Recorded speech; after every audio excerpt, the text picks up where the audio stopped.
Hello and welcome to the Dream Team Professor podcast. My name is Scott, and in this episode, we're looking at the top players to target in Gameweek 23 Sun Dream Team. But it's not an ordinary game week this week, so we've got FA Cup at the weekend, we've got midweek Champions League playoff rounds, we've got two teams playing a rearranged Premier League fixture, and then we've also got three teams that blank completely this game week. So quite a complicated one to navigate, but just to make things even worse, we've got Carabao Cup matches to take place this evening and tomorrow that are going to have a knock-on effect to who has double game weeks in the upcoming weeks. So we're going to break it all down in this episode, as well as look at the top players to target in game week 23. We'll start off with a fixture ticker from ffstuff.co.uk. It's completely free. Go over there and have a look at it yourselves.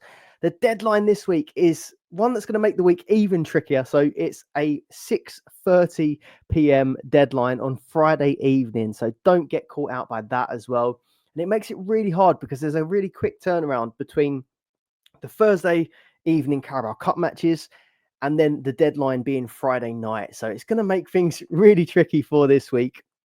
I'm going to talk through this week's fixtures, but then I'm going to go through a few different scenarios that could affect our planning with those Carabao Cup sort of knock-on effects. So like I said, I'm filming this on Wednesday. So we've still got Arsenal versus Newcastle, that second leg to take place this evening. And then we've also got Liverpool and Spurs in the second leg on Thursday. So Game Week 23 is an FA Cup weekend. Every team has an FA Cup match except for Arsenal, West Ham and Brentford, because these teams have been eliminated already from the FA Cup. Manchester United are at home against Leicester for the 8 p.m. kickoff. So you might get a few team leaks for that one, but I think it's going to be a pretty standard lineup from Manchester United. The only teams that double in this game week are Manchester City. So they've got Leyton Orient away in the FA Cup, which you'd imagine it's going to be quite hard to predict the lineup. There's probably going to be quite a bit of rotation in that one. But then they've got Real Madrid in midweek at home in the Champions League playoff first leg. So I imagine most of the concentration is going to be on that Champions League match and then fully rotated side in midweek. I'll bring up on the screen what lineup they went with for Salford later in the episode, but it's going to be a pretty hard one to predict at the weekend. Liverpool double, they've got Plymouth away in the FA Cup and then Everton away in the Premier League for their rearranged fixture. And again, a bit like City, you'd imagine it's going to be wholesale changes for the Plymouth match for Liverpool. Everton have Bournemouth at home in the FA Cup and then Liverpool at home in the Premier League. So if you do want to try and take a punt on the Messiahs, boys, could be an option, but I think it still has to count as punt territory, even though it's a double game week. There's some Premier League only matches this week in the FA Cup. So you've got Villa versus Spurs, United versus Leicester, Chelsea versus Brighton, and then I mentioned it, Everton versus Bournemouth. I imagine that those matches being Premier League only matches, you'd think the teams are going to go pretty strong in those ones. There are a few lower down in the table teams that will be facing sort of lesser opposition in the FA Cup, which could be ones to target for sort of big victories. But where some of the teams are low down in the sort of Premier League themselves, I don't know how much they're going to focus on the FA Cup or whether the priority will just be sort of staying in the Premier League. So I think those ones are going to be pretty hard to call. Let's talk about the implications of these Carabao Cup semi-final results. So I've got it up on the screen if you want to pause it and have a look through it yourself. But basically, teams that get to the Carabao Cup final will blank in game week 28, which is the weekend of the Carabao Cup final. So it's pretty self-explanatory. They're not going to be able to play their game that week. So it would have been moved. And obviously the team that they're playing against, their match would also be moved. But we found out last week that those rearranged fixtures are actually going to be brought forward. I imagined that they'd be put somewhere else in the season, maybe a little bit later on. But because sort of 3 of the semi-finalists are playing in Europe, it makes it hard to plan because they could still have European knockout matches. So they brought those matches forward into game week 24, which is only the week after the week we're planning for currently. So let's have a look at what some of these outcomes could be. So obviously Newcastle, their match in game week 28 isn't going to move because they're not in Europe. There probably will be opportunities they can get that move to elsewhere, but the other teams will. So the 2 most likely outcomes at the moment, based on who's the favourites to progress. Liverpool and Newcastle making the final. So if Liverpool make the final, they're due to have Wolves in game week 24 in the Premier League on its own at the moment. But in game week 28, they were due to play Aston Villa away. So that Aston Villa away match is now being brought to game week 24. So Liverpool will double Wolves and Villa. But of course, where Villa's match is also being moved, Villa will double if Liverpool go through. So they'll face Ipswich and Liverpool both at home. So Liverpool qualify, make it to the final. Newcastle make it to the final. It will just be Liverpool and Villa doubling in game week 24. If Spurs win in the Carabao Cup, and we'll say Newcastle make the final, it will be Spurs versus Man United in the Premier League, and then Fulham away in the Premier League. It will be the sort of double game week fixture because they're due to play Fulham in game week 28. So as a result, Fulham will also double in 24. So you'd have Spurs and Fulham as the two teams that double in game week 24. You have already, by the way, got City playing their second leg of the Champions League that week, so they'd also be doubling. If Arsenal and Liverpool both make the final, it gets more interesting and it adds more teams to the equation. So Liverpool and Aston Villa would double like in the previous scenario. But if Arsenal make the final, their match against Chelsea in game week 28 will be moved to game week 24. So you then have Arsenal doubling with Leicester away, Chelsea at home, and then Chelsea will double with Brighton away, Arsenal away. So we'll have 4 teams doubling in the scenario where Arsenal and Liverpool make the final.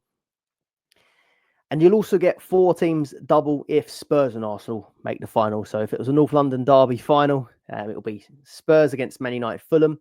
Fulham will have Forest and Tottenham. Arsenal will have Leicester and Chelsea will have Brighton and Arsenal. So those final 2 would be the biggest scenarios for double game weeks in game week 24. Again, if you want to pause it, I've got it up on the screen so you can have a little look yourself. But this is why it makes things a little bit difficult because you'd kind of be interested in attacking this FA Cup week, but you kind of have to have one eye on what's going to happen in game week 24, because if you do get a double game week like Chelsea in game week 24, all of a sudden Parma's going to be back in the equation. Arsenal blank in 23. But if they were to have a really nice double in game week 24, then maybe you'd reconsider whether or not you want to sell their players or how many of their players you want to get in. So it is going to make things more complicated. And it makes it even more complicated that we don't find out until Thursday. And the deadline is Friday. So it is going to be a real quick turnaround. If you've got any questions about the schedule, put them in the comments below and I'll do my best to get back to you. But it took myself a little bit of time to get my head around this. So if you found it useful, please do leave a like, subscribe to the channel if you're not already. And let's have a look at some players to target for game week 23. Right, so we'll start with Manchester City because they have the double this week. They also double in game week 24. And in 25. So they've got a pretty hectic schedule at the moment. It's likely that it's going to be rotation for that Leyton Orient match. I've got up on the screen how they lined up against Salford. I've just taken this from fotmob.com. Edison in goal, and O'Reilly, Simpson Pusey, Ake, Grealish, Nunes, Gundogan, McAtee, who scored a hat-trick in that game. They're Doku, Savinho, and Mubama up top. So pretty wholesale changes to what they did in the Premier League. And I imagine it's probably going to be the same again. Preparing for that Real Madrid game in the knockout is going to be the priority. But still, plenty of games to prepare for across these next three double game weeks in a row.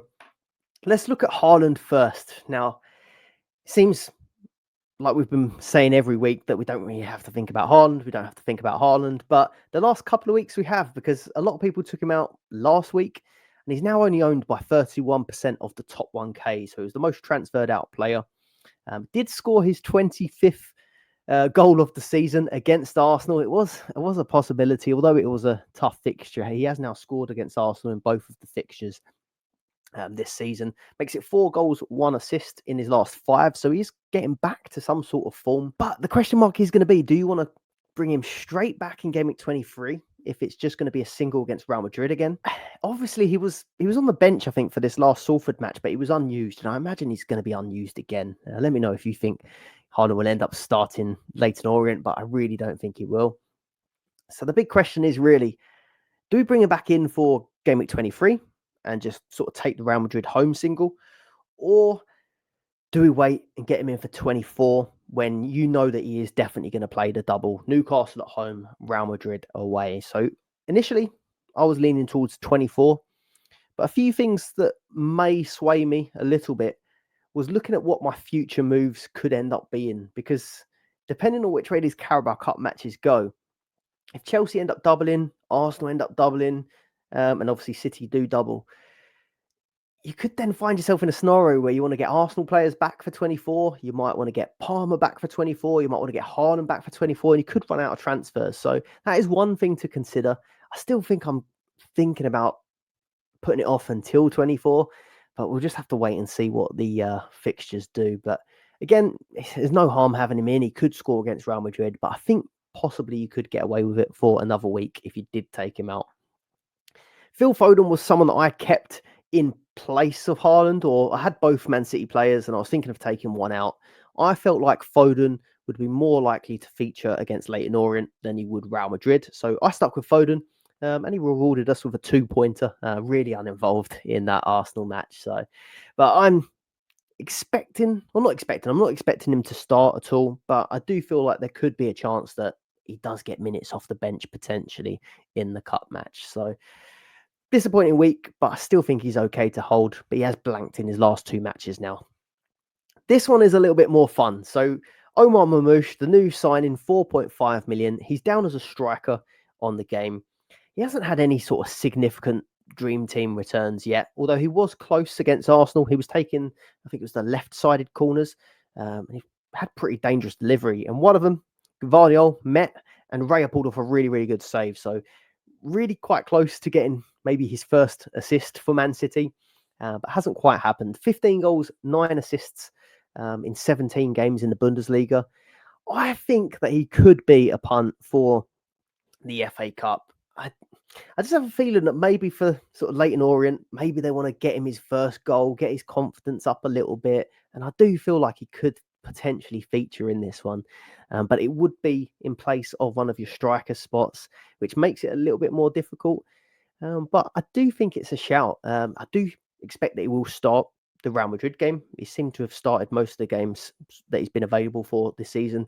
But he wasn't available for the previous Champions League match because you can't register new players until the knockout stages. So this counts as the knockout stage. I think we find out Friday who they register. So again, that'll be daytime. So wait and see what happens there. But you'd imagine they're going to register their new signing for the Champions League. I think it could be a good shout. But again, it is a punt. We don't know for certain that he is going to play. And where the deadline's Friday and the match is Saturday, we're not going to get any leaks. But I think it's a good punt. Gvardiol, 4.4. So taking up really attacking positions recently. Chelsea and Bruges, you look really, really good.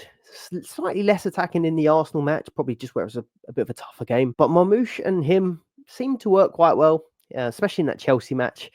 He got a goal against Chelsea, an assist against Bruges, and then again, almost a headed goal against Arsenal. So I think he could be a good shout with all these fixtures, but I'm just not quite sure that he's going to start in that Leyton Orient match, which does make him a single game week player this week. And then depending on how results go, you maybe will find better options in game week 24 and 25. So I don't mind it. It's just the uncertainty of who starts or not. Now, this one is a super punt. Mamouche was a punt. This is probably a super punt. McAtee, 1.8 million midfielder. So you'd be pretty sure that he is going to get the Orient game. He started against Salford and got a hat-trick. But his points have been pretty limited outside of that. So 23 points against Salford, 90 minutes, but then just 20 minutes off the bench against PSG, 27 minutes against Ipswich, although he got a goal, 3 minutes against Brentford, but then he's played nothing against Chelsea, nothing against Bruges or Arsenal. So very limited minutes. You'd probably be punting just on the Leyton Orient match and then moving him on to Arsenal, and we won't spend much time on it. We're not going to be targeting them this week because of the blank. No fixture this week. But game week 24, it's Leicester away. And a few questions we've had is, do I just hold my Arsenal players, especially if they do end up getting a double? If they manage to overturn that 2-0 defeat against Newcastle this evening, it could have a double of Leicester away, and I think it's Chelsea at home in 24. And then in 25, it's West Ham at home, Forest away. So that would be 2 weeks where we would want a lot of Arsenal players. And it's going to be hard to bring in all the double game week players we want. So I don't mind holding on to maybe one Arsenal defender, for example, or a Raya, if they get the double. It's okay if it's just a single again, but I feel like there's less of a rush if it is just the single. There won't be as much of a pile-on. But overall, I would, if I had no other fires, obviously transfer my Arsenal players out, move on to a doubler if I could, or someone with a guaranteed single. But if you've got other stuff you need to do or things you want to target, I don't think it's the end of the world if you do want to hold on to a player a bit longer. Liverpool are one of the more exciting ones to target this week. So Plymouth away and then Everton away in a double game week this week. You'd expect that it's going to be full rotation against Plymouth. And on the screen, I've got the full rotated side. I've accidentally put Salford, though. It was Accrington Stanley who they played against. But Kelleher in goal, Alexander-Arnold. That one caught me out big time because I didn't expect that Trent would play that one. Took him out and obviously scored, got the clean sheet in that one. I'm still not over it. Kwanzaa, Endo at centre-back, Tsimikas left back. So Bosley did play 45 minutes. He had Morton, Elliott, and then a front three of Ngoma, Nunes up top, and then Jota on the right wing. So a lot of rotation there. But the key things to look at is probably Nunes and Jota, because you can imagine that could happen again. Those two playing up top. Diaz, Salah, and obviously Gakpo are the main sort of starting attackers at the moment. Jota still coming back from injury problems, and then Nunes coming off the bench quite a lot of the time. So if you were really targeting sort of punting on that Plymouth game, I think Jota and Nunes would be the two. But we'll start by looking at the fixtures. Got a bit sidetracked, but double game week this week, Plymouth, Everton. You'd imagine Plymouth fully rotated, Everton full strength in the Prem, obviously Derby. Game week 24 is Wolves at home, and then if they beat Spurs or progress to the next round or to the final, that will be a double game week there for Liverpool of Wolves, and then the Aston Villa game will get put into there, and that would mean that they've got double in 23, 24, 25, and there's even a few more to come after that, depending on whether they get through the FA Cup, which you'd imagine they will, and then there'll be more European fixtures. So plenty of games for Liverpool, which makes all of these players good options here. Salah, it's more of a fact, do we consider him for captaincy? He's not going to play Plymouth, but then Everton is still a pretty nice fixture to target. So I think he's going to be an option. It's probably going to be between him and Haaland if you're looking for the safer picks. But again, there are some punts, so I'll save them for the captaincy section. Trent this week, so it's more of a hold or sell scenario. So he went off injured in the previous game, sort of holding his thigh, I think it was, or hamstring. The quotes were, saying that he avoided injury, basically, is a doubt for the Thursday EFL Cup match. But the quote was, a more realistic target would be Everton. So I feel like it could be a hold for game week 23. You probably didn't expect him to play Plymouth anyway. But then if he's in contention for 23, it makes more sense to hold Trent, for example, than hold a Gabriel, who's got no chance of 23. So I think that Trent, unless you've got really nothing else to do, is a hold this week. Connor Bradley, 2.6. I had thought about him when I saw the Trent injury. But if it is short term for Trent, I probably don't think it's worth it. We'll have to obviously wait and get a bit more information. Virgil van Dijk, 4.8. So again, I doubt that he plays Leyton Orient because I imagine that he's going to play the bulk of all of these other games. So Kwanzaa, Endo, probably going to start centre-back again. Maybe Gomez could start there. But I still think Virgil van Dijk, a solid replacement if you're removing like an Arsenal defender, for example. I don't mind Alisson in for Raya as well, but it's a similar scenario. I imagine Kelleher is going to start.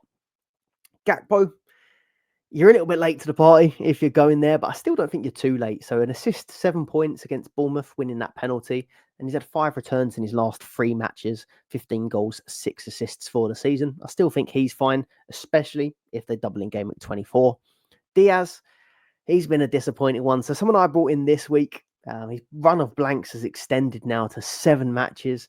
We got 90 minutes against Bournemouth, so people are questioning whether or not he'll start against Spurs. If Jota ends up starting a striker against Spurs in the Carabao Cup tomorrow, does that mean that Diaz could have more chance of playing the Plymouth game, or at least getting minutes in the Plymouth game? So I'm tempted to still keep Diaz. Maybe it isn't a buy, but again, we'll just have to wait and see whether they get that extra double. If they end up with the extra double, I still don't think there's any problem with having majority of the Liverpool attackers. I mentioned Darwin and Jota earlier. So Darwin, 6 goals, 5 assists for the season. Got 20 minutes off the bench against Bournemouth.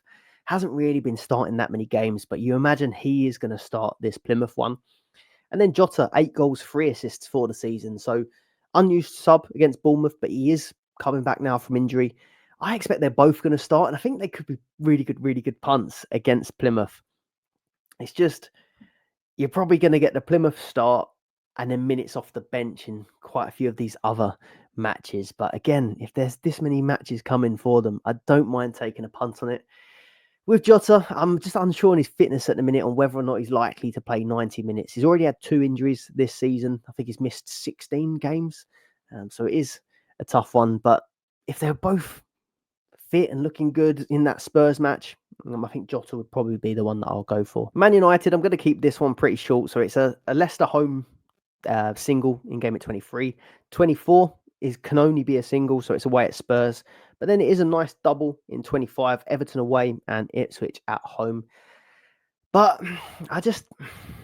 I'm not feeling any of these options, to be honest with you. So 25 looks really good if you're looking forward into the future. And I wouldn't want to take my Man United players out with a home fixture against Leicester. I think Bruno Fernandes is the one that most people have.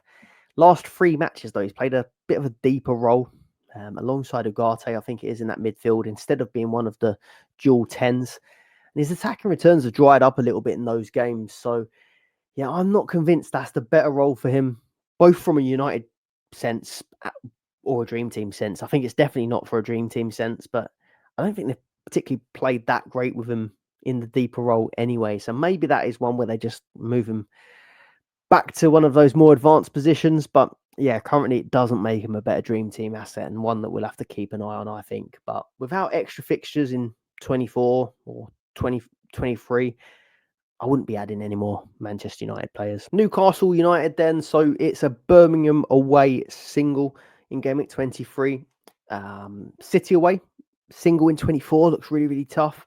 And in the Gameweek 25, they've got Forest at home and Liverpool away. So a pretty tough fixture turn after this FA Cup match. And I don't really know what they're going to do with their team in Gameweek 23 against Birmingham.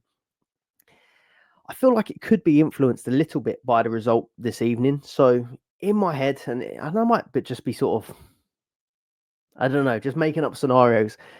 But I feel like if they were to progress, it's a pretty tough game against Arsenal, I feel like they'd be more inclined to sort of rest players. And Isak in particular is the one that we're thinking about.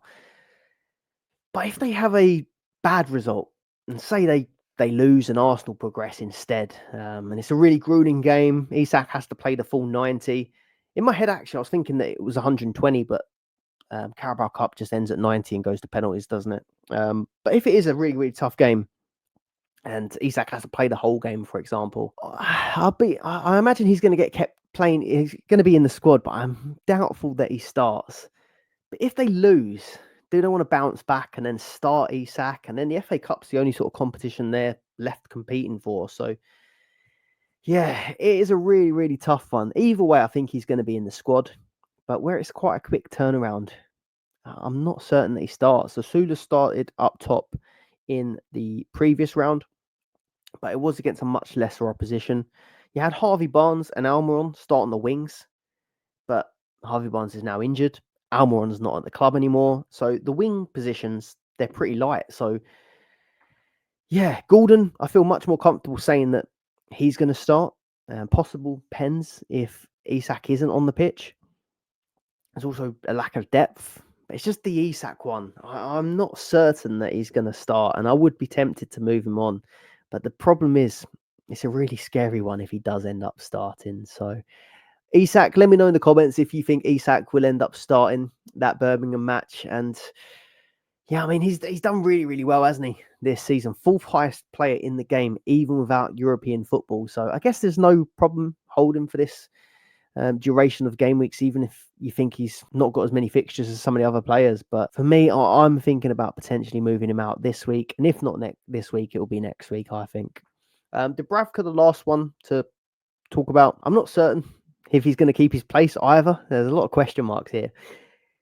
I imagine that Pope is going to start in the FA Cup and Dubravka to play the Carabao Cup match this evening. I think Dubravka's been in goal for a while now. Pope hasn't played in a while. I imagine Pope getting the FA Cup would be a nice way to sort of get him back into the lineup. And then if he does well, maybe he keeps his place again. If I had no other fires, I'd move the keeper on now, but it wouldn't be a priority. I'd wait and see what happens if not. On to Spurs. So back-to-back clean sheets. We did not see that coming. They've got a away single against Villa in Gameweek 23. Gameweek 24 is Man United at home, and that Fulham match could be put in there if they do go through to the Carabao final. And then in Gameweek 25, it's Ipswich away, Man City at home. So not a bad run. I'd only be looking to add Spurs players to my team at this point if they do get that double in Gameweek 24. I'm already on Porro and I'm already on Kulusevski. I don't think I really particularly need to add any more unless they get that extra fixture in 24. If they are doubling and you haven't got Son already, I think he's probably one of the better ones to target. So 9 points, 2 assists against Brentford. Getting a decent run of form together. The goals haven't quite been coming, but he is looking dangerous and he's been getting decent points. I think he was maximum bonus points by half time in that European fixture. He's really, really close to returning in the Leicester game and obviously the 2 assists here. So I think Son would be a good pick, especially if they double in game at 24. Kulusevski's lost a bit of his consistency, so he's been really solid this season, but there are games where he seems to disappear a little bit lately, and I think that is down to fatigue. If they double in 24, I'd consider him, but I wouldn't bother buying him if they don't. But Porro, on the other hand, has been incredible. So 3 10-point or 10-point plus in a row now for Porro. Just even when they're not keeping clean sheets, he's getting returns. But when they do keep clean sheets, the returns are really, really good for him. 6 tackles in that match against Brentford, and obviously the clean sheet in that one. So I think Porro's still a really good buy regardless. And then if they do progress to the final, I would consider Spence and Kinski in goal. I think they're going to become serious considerations if they get that double in game week 24, because they're doubling 25 and both of them would be eligible for that. But then when Europe starts up again, they get to sort of add people to their squads. So Kinski and Spence would both be available to pick in Europe. So there'd be ones to watch as well. Aston Villa. So there's going to be a lot of excitement around Aston Villa after adding a lot of players in the transfer window. I was wondering whether Watkins was going to leave, the amount of attacking players that they did bring in. But he stayed. He does have a groin injury at the moment, though, so we're going to have to wait and see if he's fit. He went off at halftime in the game against Wolves. But Rashford, 3.4 million. They've added him as a striker. Asensio, 3.5 million mid. You've got Donnell Marlon, 2.9, who played and looked pretty sharp off the bench, actually. He had a goal disallowed, but down as a striker. And then you've got the new right back, Garcia, has come in for Matty Cash, who's injured. He's 2.5 million, although was subbed off at halftime. And then even Disasi, who's come over from Chelsea, 3.3 million defender. And so a lot of options. I would be cautious with bringing in any of these players that have come in the January transfer window. I would just like to see where they fit in the team and how they're being used first before bringing them in. I know someone like Rashford is going to be a really exciting option to pick, but it's been a while since he's been playing. So I think I'd just want to see first how Emery uses them, how they perform, how they look before rushing into it. If they end up getting a double in game at 24 of Ipswich and then Liverpool, if Liverpool get to the final, you could have that Tottenham match to just see how they're used, see how they look, and then maybe you can make a decision ahead of game at 24, but I wouldn't rush into it at the minute. Rodgers, Martinez in goal, both solid buys still, especially if 24 is a double for them. But one thing to watch out for is Morgan Rodgers is on 8 yellow cards now. So when you reach 10, it's a 2-match ban. So he's getting quite close to that. I think I saw Dream Team post on X or Twitter earlier that he was the most yellow carded player in the game. So, yeah, as good as he is on pitch, he's got a little bit of a dirty side to him. So be careful if you've got him in your team. You don't want to end up with a 2-match ban. Let's look at some punts. Now, these teams are probably not from the pool of players that we would be picking typically, where we target double game weeks, European sides, for example. But they could look good for the FA Cup week. And in Game Week 25, all Premier League sides double. So there will be doubles on the horizon for them. I'll start off with Everton because they do double in Game Week 23. But they are tough fixtures. So they've got both Bournemouth and Liverpool. So probably two of the most informed sides at the moment. No additional fixtures after for 24. So it could possibly be a sell at that point. But they do have a double in a Game Week 25 if you did end up keeping hold of them. I'm not massively keen on it, to be honest with you. But some options could be Pickford. Might play 2 in goal. Got an assist last week. And looking a bit more solid at the back, Everton, since Moyes come in. But Virginia did start the last FA Cup game, but it was under a different manager. So it's going to be really hard to know who's going to start that one. I imagine Pickford is going to start, with it being a Bournemouth opposition as well. Or you've got Ilman and Dye up top. So he started Peterborough in the previous round, but obviously, again, different manager. But he's in really good form at the minute. So he's right up there for bonus points. He's grabbing goals and he's on penalties at the moment. So he could be a decent shout. I've mentioned it previously, but I think the Dream Team article mentioned that he could be a good run for quite a few weeks ago, building up to this double. And I wasn't too keen on that idea, really, but he has been doing really, really well. So fair play. And Dye could be a shout. And if you do go there, maybe it could be a captaincy option, but it's not quite for me. Then Chelsea. So this is a tough one. So I'm going to say Cole Palmer could be a punt, but he's let us down so far when it's come to picking for these cup competitions. He was on the bench for the Morecambe game, but obviously didn't need to come on. Hasn't been included in European squad up to this point. And then in the earlier rounds in the Carabao Cup, I thought that he would end up playing the Newcastle match, but didn't play that one either. So they really are wrapping him up in cotton wool for these extra fixtures. But if you think that he's going to start Brighton away in the FA Cup, it could be a shout, but it's a big, big risk without knowing. But the bit that does interest me is if Arsenal do go through to the final of the Carabao Cup, Palmer could have a double in Game Week 24 and then has a really nice double in Game Week 25 of Aston Villa away, Southampton at home. So just bear in mind, you may want him for 24 and then you'll more than likely want him for 25 as well. So if you felt like punting on bringing him in early, could be a shout. Brighton conceding a lot of goals, but there are no guarantees that he is going to start the FA Cup, to be honest. Crystal Palace. Now, these are typically a team that we love to target for these cup matches because Glasner's been going pretty strong across all the different rounds. But I tried to look there for this game week and it's just not quite happening, I don't think. So they've got Doncaster away, which again looks like a nice one to target if they were to go strong. But Eze would be the best pick to go for, I think. But it was benched the last game, recovering from injury. And then there was a quote from Glasner. He said he will definitely miss the Doncaster game because he needs 1 week for the rest. Sorry. He would definitely miss the Doncaster game because he needs 1 week rest for the pain to settle down. So Eze completely ruled out by Glasner, as long as he's true to his word and he isn't going to be playing. So wouldn't want to take that risk. Jean-Philippe Mateta would be the next best option I would look towards. In red hot form, scored another 2 against Man United in the last game. But looking back, Eddie Nketiah started the last round of the cup up top. Mateta was on the bench and was an unused sub. And it was just 1-0 as well. So they could have probably done with the extra goal. So Mateta probably off the table as well. He could, of course, start, but it looks like a risk. And then Munoz at the back. Now, this is probably the most likable option. So third highest scoring defender in the game at the minute, 6.4 average, second highest for tackles out of the defenders, and 2 goals, 5 assists. He's having a great time. Started A lot of the previous cup matches as well. I think all of the previous cup matches, apart from Arsenal for some reason, but the rest of the lower league oppositions they've faced, Munoz started. So I think he's the most solid pick from Crystal Palace. I was trying to look at it as well. So across the next 3 game weeks, he'll definitely play 4 matches. He's going to start every game.